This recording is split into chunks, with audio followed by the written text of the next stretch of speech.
So just take a second to think, if that person shows up late, don't assume that they're showing up late because they're lazy and they don't give a shit about time.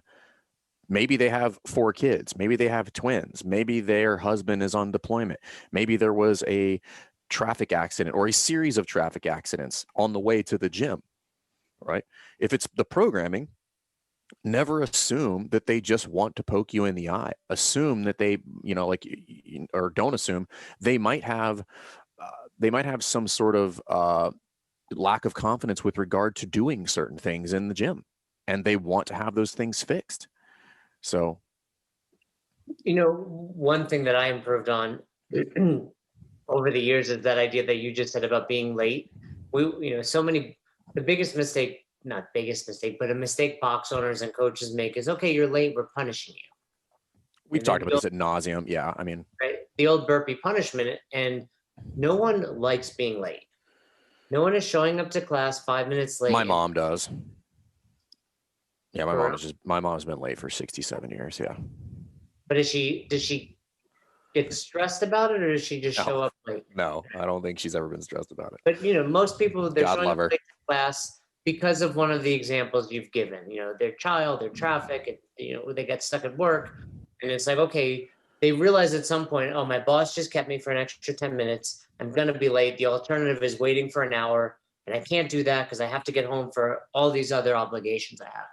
So they're showing up stressed, and then you're saying, hey, not only are you stressed, now let's embarrass you, make you do burpees, etc. So those of you that listen to the show know that's not something we recommend. We highly encourage you not to do that. But now that I've got a kid, you realize how easy it is to be late.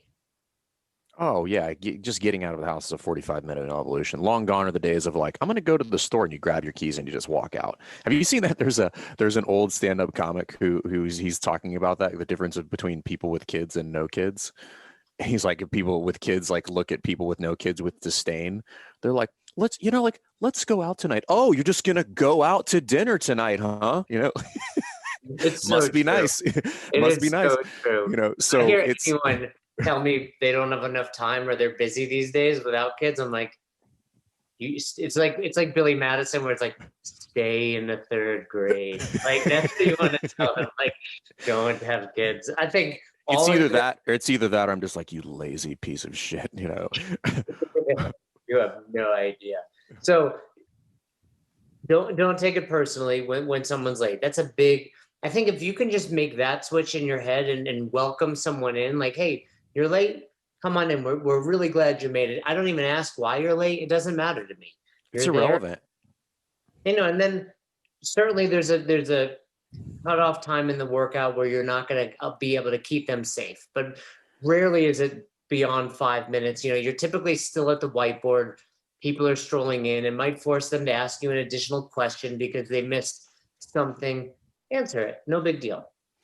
The other thing that is worth discussing here is that when you do take things personally, or when you allow things to become personal that quite frankly shouldn't be, there is a carryover effect to my interactions with other people, namely my coaching staff or the other people in the gym. So if I do take it personally, now I'm in a shitty mood, and now I'm going to not interact the way that I should, or have empathy, or be impeccable with my word, out of frustration, because emotion can make us irrational and really mess with decision making.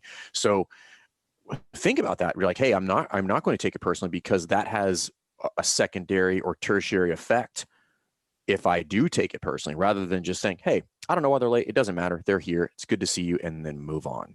Or, somebody comes in and they're like, hey, everybody hates the program. We know it's not everybody, and you're just like, okay, what, rather than take it personally, because we would be inclined to just fly off the handle, be like, well, they don't fucking know shit about programming. And they're like, they only come twice a week and they missed all the days they wanted to do that. Just be like, what are they unhappy about? What do they want? Right. And cut right to, and go directly into, again, going back to never split the difference, which is like immediately, like, try to address what you think the fear are. Is like, do they not like the programming because they are afraid that they're not going to be able to do muscle ups by the open? Okay, well, let's address that. Maybe that's what they're afraid of. It's not the programming, it's that they have their own fear about not being successful when event or something like that comes up, because they want to do better. So I can address that head on by not taking it personally, which leads to the third one about never assume. Never assume why somebody is doing that. Yeah, there's a ton of overlap here between don't take it personally and never assume, right? And what I was going to add to don't take it personally, but can be applied to the don't assume, is the adage that we talk about at seminars is you never know what someone is going through. Right. And And I got this from Jason Barnes, who's a member of mine who owns 2 Chick-fil-A's.